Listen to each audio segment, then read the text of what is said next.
ಸಣ್ಣ ಸಣ್ಣ ವರ್ತಕರಿಗೆ ವಾಣಿಜ್ಯ ತೆರಿಗೆ ಇಲಾಖೆ ಶಾಕ್ ಅನ್ನ ಕೊಟ್ಟಿದೆ. ಇದರ ಬೆನ್ನಲ್ಲೇ ಗ್ರಾಹಕರ ಒಂದು ವಿಷಯದಲ್ಲಿ ಒಂದಷ್ಟು ಬೆಳವಣಿಗೆಗಳು ಕೂಡ ಆಗ್ತಾ ಇದೆ. ಟ್ಯಾಕ್ಸ್ ನೋಟಿಸ್ಗೆ ಉತ್ತರಿಸದಿದ್ರೆ ಬಿಡುವ ಮಾತೇ ಇಲ್ಲ ಅಂತ ಈಗ ವಾಣಿಜ್ಯ ಇಲಾಖೆ ಹೇಳ್ತಾ ಇದೆ. ಅಂಗಡಿ ಬಾಗಿಲಿಗೆ ತೆರಿಗೆ ಇಲಾಖೆ ಅಧಿಕಾರಿಗಳು ಈ ಬರವಣಿಗೆಯನ್ನ ಬರೆದು ಹೋಗ್ತಾ ಇದ್ದಾರೆ. ಪಬ್ಲಿಕ್ ಟಿವಿಗೆ ಜಂಟಿ ಆಯುಕ್ತರು ಮೀರಾ ಸುರೇಶ್ ಈ ಬಗ್ಗೆ ಮಾಹಿತಿಯನ್ನ ಹಂಚಿಕೊಂಡಿದ್ದಾರೆ. ಒಂದು ನೋಟಿಸ್ 3 ಬಾರಿ ರಿಮಾಂಡ್ ನೋಟಿಸ್ ಅನ್ನ ಕಳಿಸಲಾಗುತ್ತೆ. ಅದಾದ ನಂತರವೂ ಕೂಡ ಅಂಗಡಿಯ ಮಾಲೀಕರು ಇದಕ್ಕೆ ಪ್ರತಿಕ್ರಿಯೆಯನ್ನ ಕೊಡದೆ ಹೋದಂತಹ ಸಂದರ್ಭದಲ್ಲಿ ನಿಮ್ಮ ಅಂಗಡಿಯ ಶಟ್ಟರ್ಗಳ ಮೇಲೆ ಗೋಡೆಯ ಮೇಲೆ ಬರಹಗಳಿರುತ್ತೆ. ಅದಕ್ಕೂ ಬಗ್ದಿದ್ರೆ ಖುದ್ದು ಅಧಿಕಾರಿಗಳೇ ಎಂಟ್ರಿ ಕೊಡ್ತಾರಂತೆ. ವಿನಾಯಿತಿ ಇರುವ ಸರಕುಗಳ ದಾಖಲೆ ಕೊಟ್ಟರೆ ಮಾತ್ರ ಡಿಸ್ಕೌಂಟ್ ಅಂತ ಹೇಳಲಾಗ್ತಿದೆ. ವಾಣಿಜ್ಯ ತೆರಿಗೆ ಇಲಾಖೆಯ ಜಂಟಿ ಆಯುಕ್ತರು ಮೀರಾ ಸುರೇಶ್ ಪಂಡಿತ್ ಅವರು ನಮ್ಮ ಜೊತೆ ಇದ್ದಾರೆ. ಮೇಡಮ್ ನಮಸ್ತೆ. ಈಗ ತುಂಬ ಜನ ಹೇಳ್ತಾ ಇರುವಂಥದ್ದು ಸಣ್ಣ ವರ್ತಕರು ನಮಗೆ ಟ್ಯಾಕ್ಸನ್ನು ಕಟ್ಟೋದಕ್ಕೆ ಸಾಧ್ಯವೇ ಇಲ್ಲ ಅಂತ ಹೇಳ್ತಾ ಇದ್ದಾರೆ. ಸೊ ಹಾಗಿರೋದಕ್ಕೆ ಸಾಧ್ಯನಾ ಅವರು ಕಂಪ್ಲೀಟಾಗಿ? ಯಾಕಂದರೆ 60 ಲಕ್ಷ 30 ಲಕ್ಷ 1 ಕೋಟಿ ಕೆಲವ್ರಿಗೆ ಬಂದಿದೆ, ಸಾಧ್ಯನೇ ಇಲ್ಲ ಅಂತಿದ್ದಾರೆ. ಏನು ಮಾಡ್ತೀರಾ ಮೇಡಮ್? 1 ಕೋಟಿ ಟ್ಯಾಕ್ಸ್ ಹೇಳ್ತಾ ಇದ್ದೀರಾ ಅಥವಾ ಟ್ರಾನ್ಸಾಕ್ಷನ್ ವ್ಯಾಲ್ಯೂ? ಓಕೆ, ಫಸ್ಟ್ ಸಣ್ಣ ವರ್ತಕರಲ್ಲಿ ನಾವು ಅತ್ಯಂತ ಸಣ್ಣ ವರ್ತಕರಿಗೆ ಯಾವ ಥರದ್ದು ನೋಟಿಸು ಕೊಟ್ಟಿಲ್ಲ.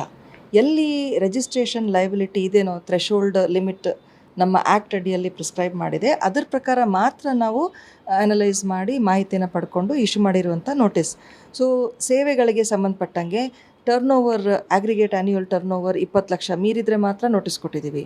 ಅಥವಾ ಸರಕುಗಳಿಗೆ ಸಂಬಂಧಪಟ್ಟಂಗೆ ಅಗ್ರಿಗೇಟ್ ಆ್ಯನ್ಯುವಲ್ ಟರ್ನ್ ಓವರ್ ವರ್ಷಕ್ಕೆ 40 ಲಕ್ಷ ತಲುಪಿದ ತಕ್ಷಣ ಅವರು ತೆರಿಗೆ ಬಾಧ್ಯತೆಗೆ ಮತ್ತು ನೋಂದಣಿ ಬಾಧ್ಯತೆಗೆ ಒಳಗಾಗ್ತಾರೆ, ಅಂಥವ್ರಿಗೆ ಮಾತ್ರ ನೋಟಿಸ್ ಕೊಟ್ಟಿದ್ದೀವಿ. ಇನ್ನು ಅದರಲ್ಲಿ ತೆರಿಗೆ ಬಾಧ್ಯತೆಗೆ ಒಳಪಡುವಂತಹ ಸರಕು ಅಥವಾ ಸೇವೆ ಇರ್ಬೋದು, ಅಥವಾ ತೆರಿಗೆ ವಿನಾಯಿತಿ ಇರುವಂತಹ ಸರಕು ಅಥವಾ ಸೇವೆ ಇರ್ಬೋದು. ನಮಗೆ ಮೇಲ್ನೋಟಕ್ಕೆ ಯಾವ ಸರಕು ಅಥವಾ ಸೇವೆ ಇವರು ಸಪ್ಲೈ ಮಾಡ್ತಾ ಇದ್ದಾರೆ ಅನ್ನೋದು ಗೊತ್ತಾಗೋದಿಲ್ಲ. ಹಾಗಾಗಿ ನಿಮ್ಮ UPI ಟ್ರಾನ್ಸಾಕ್ಷನ್ ಇಷ್ಟಿದೆ, ಆದ್ದರಿಂದ ನೀವು ಇದರ ಮೇಲೆ ಯಾಕೆ ತೆರಿಗೆ ಕಟ್ಟಬಾರ್ದು, ಯಾಕೆ ನೋಂದಣಿ ಪಡ್ಕೊಳ್ಬಾರ್ದು ಅಂತ ನಾವು ಕೊಟ್ಟಿರುವಂಥ ನೋಟಿಸ್. ಆದರೆ ಇದೇ ಏನು ಫೈನಲ್ ಅಲ್ಲ. ನಾವು ನೋಟಿಸ್ ಕೊಟ್ಟಾದಮೇಲೆ ಆ ವ್ಯಕ್ತಿ ಅದಕ್ಕೆ ಸ್ಪಂದಿಸಿ, ಆ ವರ್ತಕರು ಅದಕ್ಕೆ ಸ್ಪಂದಿಸಿ ಒಂದು ರಿಪ್ಲೈ ಫೈಲ್ ಮಾಡಿದರೆ, ಅವರ ಪ್ರತ್ಯುತ್ತರವನ್ನು ನೀಡಿದರೆ, ನಾನು ಕೇವಲ ತಾಜಾ ತರಕಾರಿ ಮಾರಾಟ ಮಾಡ್ತಾ ಇದ್ದೇನೆ ಅಥವಾ ಕೇವಲ ಮಾಂಸದ ಮಾರಾಟ ಮಾಡ್ತಾ ಇದ್ದೇನೆ, ಇದು ಮಾಂಸ ವ್ಯಾಪಾರ ಏನಿದೆ ಅಲ್ಲ ಕಂಪ್ಲೀಟ್ಲಿ ಎಕ್ಸೆಂಪ್ಟೆಡ್, ಆದರೆ ಬರೀ ಮಾಂಸದ ಮಾರಾಟ ಇದ್ದರೆ ಮಾತ್ರ. ಅದರ ಜೊತೆ ಈ ಮೀಟ್ ಮಸಾಲ ಅಂತನೋ ಅಥವಾ ಇನ್ನು ಬೇರೆ ಯಾವುದಾದ್ರೂ ಟ್ಯಾಕ್ಸಬಲ್ ಗೂಡ್ಸ್ ಇತ್ತು ಅಂದರೆ ಅದ್ರ ಮೇಲೆ ಅವರು ಕಟ್ಟಬೇಕಾಗತ್ತೆ.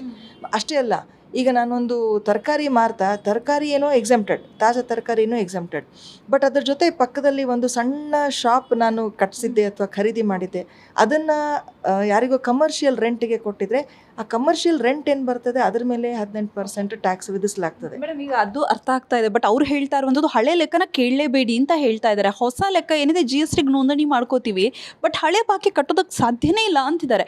ಹಾಗಿದ್ದಾಗ ಇಲಾಖೆ ಏನು ಮಾಡುತ್ತೆ? ಹಳೆ ಬಾಕಿ ಅಂದಾಗ ಫಸ್ಟ್ MRP ಅನ್ನೋ ಕಾನ್ಸೆಪ್ಟನ್ನ ನಾವು ಅರ್ಥ ಮಾಡ್ಕೊಳ್ಳೋಣ.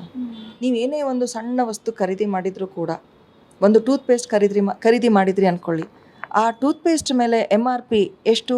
55 ರೂಪೀಸ್ ಅಂದ್ಕೊಳ್ಳಿ. ಆ 55 ರೂಪಾಯಿ ಇನ್ಕ್ಲೂಸಿವ್ ಆಫ್ ಆಲ್ ಟ್ಯಾಕ್ಸಸ್ ಅಂತ ಇರುತ್ತೆ. So inclusive of all taxes ಅಂದರೆ ಏನು?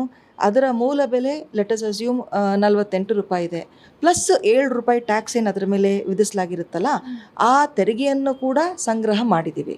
ಈಗ ಯಾವ ಒಬ್ಬ ವ್ಯಕ್ತಿಗೆ ತೆರಿಗೆಯನ್ನು ಸಂಗ್ರಹ ಮಾಡಿಕೊಂಡು ಇಟ್ಕೊಳ್ಳೋದಕ್ಕೆ ನಮ್ಮ ಕಾನೂನು ಅನು ಮಾಡಿಕೊಡುತ್ತೆ ಹೇಳಿ?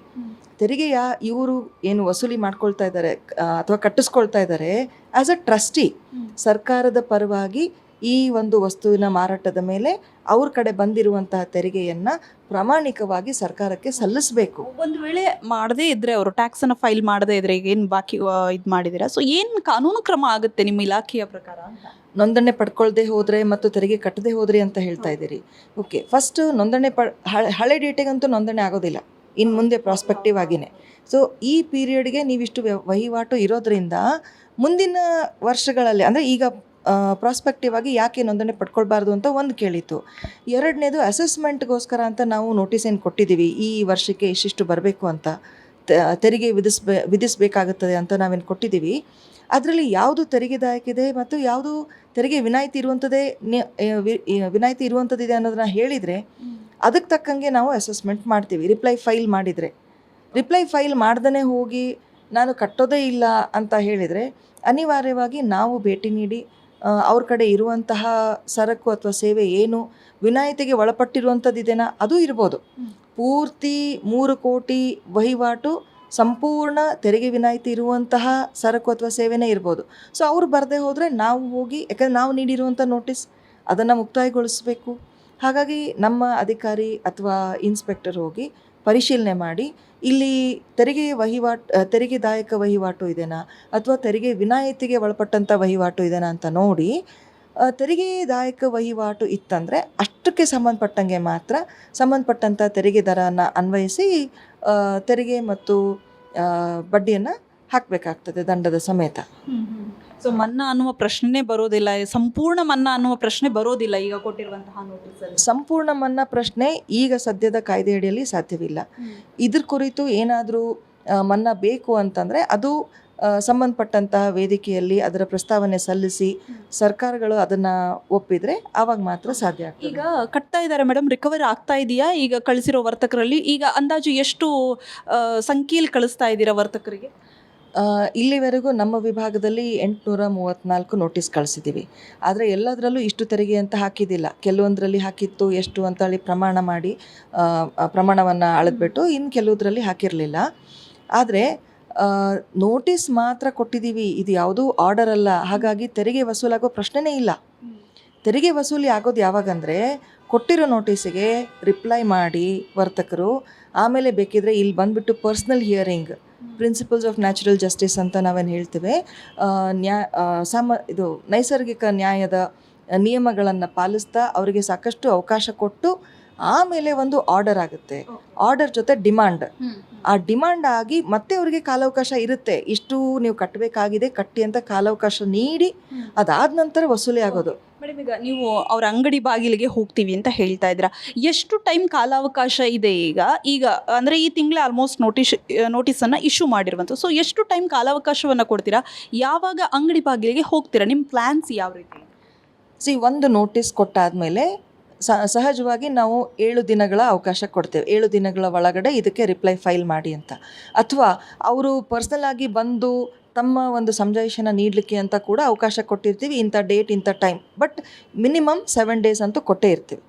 ಆ ಸಮಯ ಅವಕಾಶ ಕೊಟ್ಟಾದಮೇಲೆ ಒಂದು ವೇಳೆ ಅವ್ರು ಬರದೇ ಹೋದರೆ ಅವರಿಗೆ ಇನ್ನೊಂದು ರಿಮೈಂಡರ್ ಕಳಿಸ್ತೀವಿ. ಈ ಥರ ನಾವು ನೋಟಿಸ್ ಕೊಟ್ಟಿದ್ವಿ, ನಿಮಗೆ ಇಷ್ಟು ದಿನಗಳ ಅವಕಾಶ ನೀಡಲಾಗಿತ್ತು, ತಾವು ಬಂದಿಲ್ಲ, ಸೊ ಇಂಥ ದಿನ ಆದರೂ ಬನ್ನಿ, ಅಥವಾ ಇನ್ನೂ 7 ದಿನಗಳ ಒಳಗಡೆ ಆದರೂ ನಿಮ್ಮ ಒಂದು ಪ್ರತ್ಯುತ್ತರವನ್ನು ಸಲ್ಲಿಸಿ ಅಂತ. ಆ ಅಂದರೆ ಫಸ್ಟ್ ರಿಮೈಂಡರ್ಗೆ ರೆಸ್ಪಾಂಡ್ ಮಾಡಿಲ್ಲ ಅಂದ್ಕೊಳ್ಳಿ, ಸೆಕೆಂಡ್ ರಿಮೈಂಡರ್ ಹೋಗುತ್ತೆ, ಥರ್ಡ್ ರಿಮೈಂಡರ್ ಕೂಡ ಹೋಗುತ್ತೆ. 3 ರಿಮೈಂಡರ್ಸ್ ಅಂದರೆ ಫಸ್ಟ್ ನೋಟಿಸ್ ಪ್ಲಸ್ 3 ರಿಮೈಂಡರ್ಸ್ಗೆ ಅವರು ರಿಪ್ಲೈ ಮಾಡದೆ ಹೋದಲ್ಲಿ ಆವಾಗ ನಾವು ವಿಸಿಟ್ ಮಾಡ್ತೀವಿ. ಒಂದು ವೇಳೆ ಫಸ್ಟ್ ನೋಟಿಸ್ಗೆ ಅಥವಾ ಫಸ್ಟ್ ರಿಮೈಂಡರ್ಗೆ ಅವರು ಉತ್ತರ ಕೊಟ್ಟರು ಅಥವಾ ಬಂದು ನಮಗೆ ಏನೋ ಒಂದು ಹೇಳಿಕೆ ಸಮಜಾಯಿಷಿ ನೀಡಿದ್ರು ಅಂದ್ಕೊಳ್ಳಿ, ಇವ್ರು ಹೇಳಿದ್ದು ಸರಿನೋ ತಪ್ಪೋ ಅನ್ನೋದನ್ನು ಕೂಡ ವೆರಿಫೈ ಮಾಡುವಂಥ, ಪರಿಶೀಲಿಸುವಂಥ ಒಂದು ಬಾಧ್ಯತೆ ನಮ್ಮದಿರುತ್ತೆ.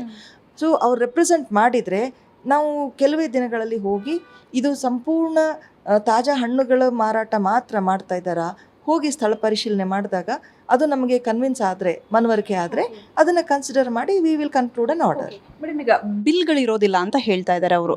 ನಮಗೆ 1 ವರ್ಷದ ಹೋಗಲಿ, ಈಗ ಮೊನ್ನೆದೇ ಬಿಲ್ಗಳಿರೋದಿಲ್ಲ ಅಂತ. ಸೊ ನಿಮಗೆ ಸ್ಪಾಟ್ಗೆ ಹೋದಾಗ ಕ್ಲಿಯರ್ ಆಗುತ್ತಲ್ಲ, ಹಾಗಾಗಿ ಬಿಲ್ ನೀಡಿರೋದಿಲ್ವಾ? ಅವರು ಟ್ರಾನ್ಸಾಕ್ಷನ್ ಏನು ಮಾಡಿದ್ದಾರೆ, ತೆರಿಗೆ ವಿನಾಯಿತಿಯ ಬಿಲ್ ಏನಿದೆ ಅದರ ನೀಡಿರೋದಿಲ್ವಾ? ಹಾಗೆ ಒಂದು ಈಗ ನಾವು ಹೋಗಿ ನೋಡಿದಾಗ ಅವ್ರ ಕಡೆ ಯಾವ್ಯಾವ ಥರ ಸರಕು ಅಥವಾ ಸೇವೆ ಮಾರಾಟ ನಡೀತಾ ಇದೆ ಅನ್ನೋದು ಒಂದು ರಫ್ ಕಾಂಪೋಸಿಷನ್ ಸಿಗುತ್ತೆ. ಅದ್ರ ಜೊತೆ ಇವ್ರು ಯಾವಾಗ UPI ಮುಖಾಂತರ ಪೇಮೆಂಟ್ಸ್ ಪಡ್ಕೊಳ್ತಾ ಇದ್ದಾರೋ ಅದೇ ಥರ ಅವರ ಸಪ್ಲೈಯರ್ಸ್ ಯಾರಿರ್ತಾರೆ, ಅಂದರೆ ಇವ್ರು ಯಾರ ಕಡೆಯಿಂದ ಖರೀದಿ ಮಾಡಿರ್ತಾರೆ ಅವ್ರಿಗೂ ಕೂಡ UPI ಪೇಮೆಂಟ್ ಮಾಡಿರ್ತಾರೆ. ಮತ್ತು ಸತತವಾಗಿ ಇಂತಹ ತೆರಿಗೆ ವ್ಯಾಪಾರಸ್ಥರಿಂದ, ಹೋಲ್ಸೇಲರಿಂದ ನಾನು ಖರೀದಿ ಮಾಡಿದ್ದೀನಿ ಅನ್ನೋದು ಅವ್ರು UPI ಟ್ರಾನ್ಸಾಕ್ಷನಲ್ಲಿ ಅವರೇ ತೋರಿಸ್ಬೋದು. ಇದಕ್ಕೆ ಎಲ್ಲ ಲೆಕ್ಕಪತ್ರನೇ ಬೇಕಂತೇನಿಲ್ಲ. ಹಾಗಾಗಿ ನಾವು ಇಲ್ಲಿ ಮಾಡೋದು ಬೆಸ್ಟ್ ಜಜ್ಮೆಂಟ್, ಅಂದರೆ ಇರೋ ಒಂದು ವಾಸ್ತವಿಕತೆಯ ಆಧಾರದ ಮೇಲೆ ಅವರ ಹೇಳಿಕೆ, ಅವರ ಸಮಜಾಯಿಷಿ ಮತ್ತು ನಮ್ಮ ಪರಿಶೀಲನೆ, ಆ ಸ್ಪಾಟ್ ವೆರಿಫಿಕೇಷನ್ ಮಾಡಿದಾಗ ಬಂದಿರುವಂಥ ಎಲ್ಲ ಮಾಹಿತಿಯನ್ನು ಸಮಗ್ರವಾಗಿ ನೋಡಿಕೊಂಡು ಬೆಸ್ಟ್ ಏನು ಅನಿಸುತ್ತೋ, ನಮಗೆ ಪರಸ್ಪರವಾಗಿ ಅಕ್ಸೆಪ್ಟಬಲ್ ಅನಿಸುತ್ತೋ ಅಂಥದ್ದಕ್ಕೆ ನಾವು ಕನ್ಕ್ಲೂಡ್ ಮಾಡುವಂತಹ ಆದೇಶ. ಮೇಡಮ್, ಈಗ GST ನೋಂದಣಿಗೆ ರೆಡಿ ಆಗಿದ್ದಾರೆ ವ್ಯಾಪಾರಸ್ಥರು, ತುಂಬ ಬರ್ತಾ ಇದ್ದಾರೆ, ನಿಮಗೆ ಡಿಮ್ಯಾಂಡ್ಸ್ ಬರ್ತಾ ಇದೆ ಈಗ GST ನೋಂದಣಿಗೆ. ಇದಾದ ಬಳಿಕ ನೋಂದಣಿ ಮಾಡ್ಕೊಳ್ತೀವಿ ಅಂತ ಸುಮಾರು ಜನ ನಾವು ನೋಟಿಸ್ ನೀಡಿದಾಗ ಹೇಳಿದರು, ಫೋನ್ ಕಾಲ್ಸ್ ಮಾಡಿದರು, ಒಪ್ಕೊಂಡಿದ್ರು. ಆದರೆ ಈ ಪ್ರತಿಭಟನೆ ಅಂತ ಬಂದಿದ ತಕ್ಷಣ ಸ್ವಲ್ಪ ಜನರಿಗೆ ಮಿಸ್ಲೀಡ್ ಆಗಿ ಅವರು ಆ ಕಡೆ ತಿರುವು ತೋರಿಸಿದ್ದಾರೆ. ಅಂದರೆ ಈ ಪ್ರತಿಭಟನೆಯ ಒಂದು ಫಲಿತಾಂಶ ಏನು ಬರುತ್ತೋ ನೋಡೋಣ, ಆಮೇಲೆ ಹೋಗೋಣ ಅಂತ. ಹಾಗಾಗಿ ಈಗ ಪುನಃ ಅವರೇ ಕಾಲ್ ಮಾಡ್ತಾರೆ, ಈ ಥರ ಪ್ರೊಟೆಸ್ಟ್ ನಡೀತಾ ಇದೆಯಲ್ಲ, ಒಂದು 3 ದಿನ ನಾವು ಕಾದ್ಬಿಟ್ಟು ನಂತರ ಬರ್ತೀವಿ ಅಂತ. ಅಲ್ಲದೆ ಮಾನ್ಯ ಮುಖ್ಯಮಂತ್ರಿಗಳು ಇವತ್ತು ಒಂದು ಸಭೆ ಕರೆದಿದ್ದಾರೆ 3 ಗಂಟೆಗೆ. ಸೊ ಆ 3 ಗಂಟೆ ಸಭೆಯಲ್ಲಿ ಏನಾಗುತ್ತೋ, ಏನಾದರೂ ನಮಗೆ ಪರಿಹಾರ ಸಿಗುತ್ತಾ ಅನ್ನುವಂಥದ್ದು ಒಂದು ಅಪೇಕ್ಷೆ ಅವ್ರದ್ದಿದೆ. ಹಾಗಾಗಿ ಈ ಒಂದು 2-3 ದಿನಗಳ ಕಾಲ ಸ್ವಲ್ಪ ವೇಟ್ ಮಾಡಿ, ಸ್ವಲ್ಪ ತಡೀರಿ, ಆಮೇಲೆ ನಾವು ಬರ್ತೀವಿ ಅಂತ ಹೇಳಿದ್ದಾರೆ ಫೋನಲ್ಲಿ. ಕಂಪ್ಲೀಟ್ ಕ್ಯಾಶ್ಗೆ ಹೋಗ್ತಾ ಇದ್ದಾರೆ ತುಂಬ ಜನ ವ್ಯಾಪಾರಿಗಳು. ಸೊ ಅದ್ರ ಬಗ್ಗೆ ಏನಾದರೂ ಪರಿಶೀಲನೆಯನ್ನು ಮಾಡ್ತಾ ಇದ್ದೀರಾ ನಿಮಗೆ, ಅಂದರೆ ತೆರಿಗೆ ವಂಚನೆ ವಿಚಾರ? ಇಲ್ಲ, ಈ ಸದ್ಯದಲ್ಲಿ ನಾವು ಯಾವುದೂ ಪರಿಶೀಲನೆ ಮಾಡ್ತಾ ಇಲ್ಲ. ಬಟ್ UPI ಟ್ರಾನ್ಸಾಕ್ಷನ್ಸ್ನ ಸಂಪೂರ್ಣವಾಗಿ ಕ್ಲೋಸ್ ಮಾಡಿ ಕೇವಲ ನಗದು ರೂಪದಲ್ಲಿ ಮಾತ್ರ ನಾವು ಪೇಮೆಂಟ್ ಸ್ವೀಕಾರ ಮಾಡ್ತೀವಿ ಅಂತಂದರೆ ಅದರ ಅತ್ಯಂತ ಬಲವಾದಂತಹ ಪೆಟ್ಟು ಬೀಳೋದು ಆ ವರ್ತಕರ ಮೇಲೇ.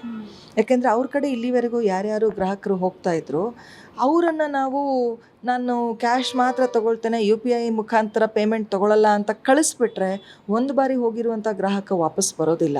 ಸೊ ಈ ಗ್ರಾಹಕರೆಲ್ಲ ಎಲ್ಲಿ ಹೋಗ್ತಾರೆ? ದೊಡ್ಡ ದೊಡ್ಡ ಅಂಗಡಿಗಳು, ಬಿಗ್ ಶಾಪ್ಸ್ ಏನಿರುತ್ತೆ ಅಂತಹ ಕನ್ವೀನಿಯೆಂಟ್ ಇರುವಂತಹ ಸ್ಥಳಕ್ಕೆ ಹೋಗ್ಬಿಟ್ಟು ಅಲ್ಲಿರೋ ಡಿಸ್ಕೌಂಟ್, ರಿಯಾಯಿತಿ ದರದಲ್ಲಿ ಸಿಗುವಂತಹ ವಸ್ತುಗಳ ಖರೀದಿಗೆ ಇದು ಅವರಾಗೇ ಅಣು ಮಾಡಿಕೊಟ್ಟಂಗೆ ಆಗ್ತದೆ.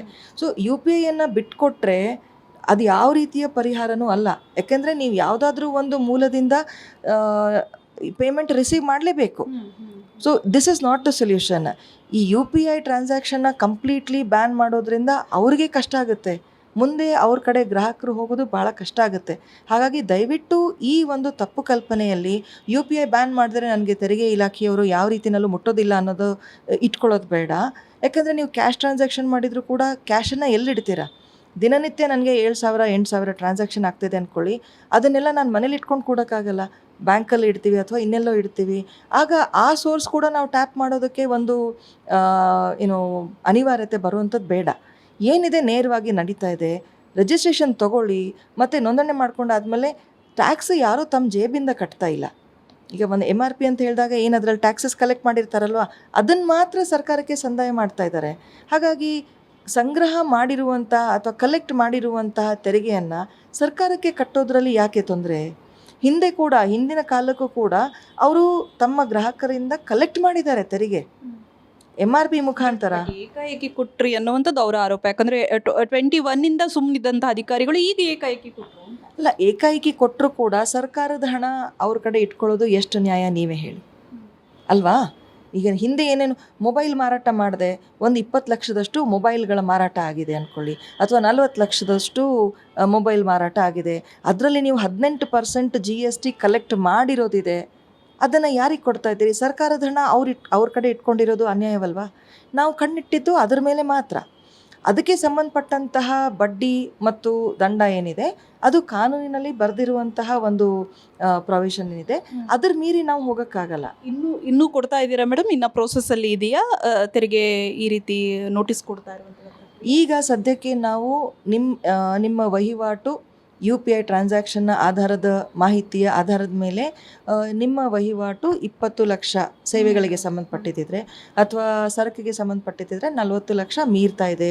ಹಾಗಾಗಿ ನೀವು ನೋಂದಣಿ ಯಾಕೆ ಪಡ್ಕೊಳ್ಬಾರ್ದು ಅನ್ನುವಂಥದ್ದು ಒಂದು ಮಾಹಿತಿಯನ್ನು ನೋಟಿಸ್ ಅಂತ ಕರಿಬೋದು. ಅದು ಮುಖ್ಯವಾಗಿ ಇಂಟಿಮೇಷನ್. ಈಗ ನಾವು ಹೊಸದಾಗಿ ಕೊಡ್ತಾ ಇರೋದು ಯಾರ್ಯಾರ್ದು ಆ ಲಿಮಿಟ್ ಮೀರಿದೆಯಲ್ಲ, ಥ್ರೆಶೋಲ್ಡ್ ಲಿಮಿಟ್, ಅವ್ರಿಗೆ ಮಾತ್ರ ನೀಡ್ತಾ ಇದ್ದೀವಿ. ಅದಾದಮೇಲೆ ಅವರಿಗೆ ಮುಂದಿನ ಟ್ಯಾಕ್ಸ್ ಲೆವಿ ಮಾಡೋದು, ಅಸೆಸ್ಮೆಂಟ್ ಮಾಡೋದೇನಿದೆ ನಿಧಾನಕ್ಕೆ ಮುಂದೆ ಮಾಡ್ತೀವಿ. ಸದ್ಯಕ್ಕೆ ರಿಗಾರ್ಡಿಂಗ್ ರಿಜಿಸ್ಟ್ರೇಷನ್ ಲಯಬಿಲಿಟಿ ನಾವು ಕೊಡ್ತಾ ಇದ್ದೀವಿ. ಇದು ಮೀರಾ ಸುರೇಶ್ ಪಂಡಿತ್ ಅವರ ಮಾತು. ಕ್ಯಾಮ್ರಾ ಪರ್ಸನ್ ಮಂಜು ಜೊತೆ ಪವಿತ್ರ ಕಡ್ತಲ, ಪಬ್ಲಿಕ್ TV, ಬೆಂಗಳೂರು.